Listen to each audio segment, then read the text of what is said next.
Arrancamos el año poniendo el ojo en un estudio de la Gallup que arrojó que cerca de la mitad de los dominicanos quieren emigrar. La mitad, señores y señoras. Para que se hagan de una idea, en Siria, mientras caían bombas de los cielos, la gente reportaba menos ganas de largarse, como se dice por ahí, que lo que reportan los dominicanos y las dominicanas. Según el estudio, la principal razón es la delincuencia. Claro está, caminar en las calles es casi un acto de valentía, o si no, uno de imprudencia.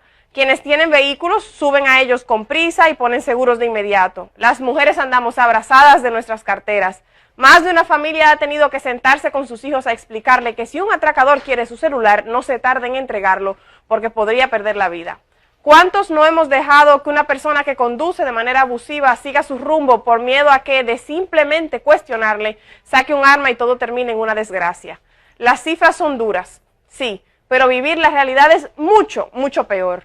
La delincuencia, como les decía, es la razón que encabeza la lista de ese estudio, pero no es lo único. Y el alto costo de la vida, por ejemplo, pagando impuestos, pagando hasta anticipos, para al final estarnos preguntando dónde se invirtió lo que se llevó la DGI.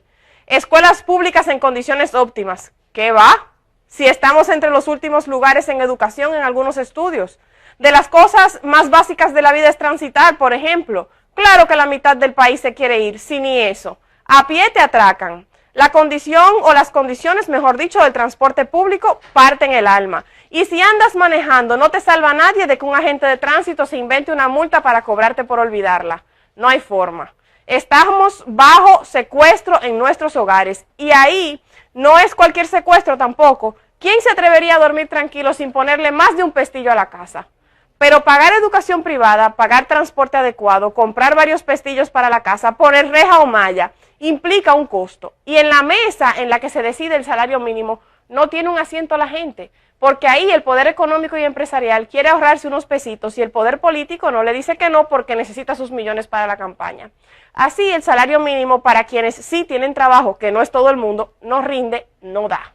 La canasta básica en promedio supera los 30,000 pesos y en el sector privado el salario mínimo es cerca de 12,000 pesos, en el público 5,000 pesos, es decir, menos de la mitad.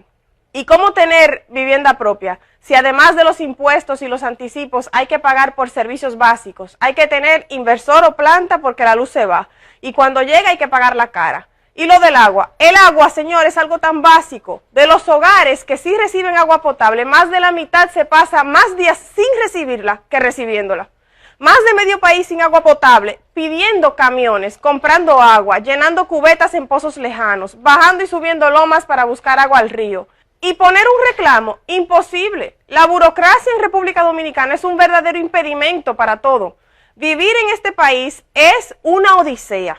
Esta situación es terrible, definitivamente, pero quiero sobre todo resaltar la heroicidad de la gente, que se despierta cada mañana, sale a poner a funcionar su inversor, su planta, su bomba, lo que sea, y busca su agua, se alista, sale a trabajar mirando para atrás por si viene un atracador, deja primero a sus hijos en el mejor centro educativo que puede, llega a su trabajo, hace su mejor esfuerzo, paga sus medicamentos de su bolsillo, porque algunas aseguradoras se hacen las locas, como dicen por ahí, y mientras se frustra con las situaciones del tránsito o con las imprudencias en las vías, una emisora proyecta la voz de un periodista vendido, otro serio denuncia que las autoridades le escuchan las llamadas o le leen los mensajes y no pasa nada. En el Congreso no hay mayoría para aprobar las leyes que protegen a la gente, por eso no se aprueba la prohibición del matrimonio infantil, pero si se reparten unos billetes o unos carguitos, la Constitución se reforma rapidísimo. No le culpo ni le puedo culpar si llega a su casa y le dice a sus hijos que con el narco o con el rifero del barrio no se metan, que no les denuncien, que nadie los va a defender porque el policía de turno tiene con ellos un acuerdo secreto, pero a voces que quedará impune. No le culpo, imposible, porque se pasó todo el día siendo héroe o heroína y es demasiado pedirle que su valentía ponga por medio a sus hijos. No le culpo tampoco si se quiere ir, si tras tanto cada día quiere emigrar. Por eso les decía que los números como ese, de que casi la mitad del país quiere emigrar, son duros, pero la realidad detrás de esas cifras es aún más difícil. Felicidades en este nuevo año a todos los héroes y las heroínas del país por su esfuerzo, por su fuerza. A pesar de todo, a pesar de tanto, este país tiene cosas inmensamente buenas y la primerita es su gente. Volvemos contigo, Ari.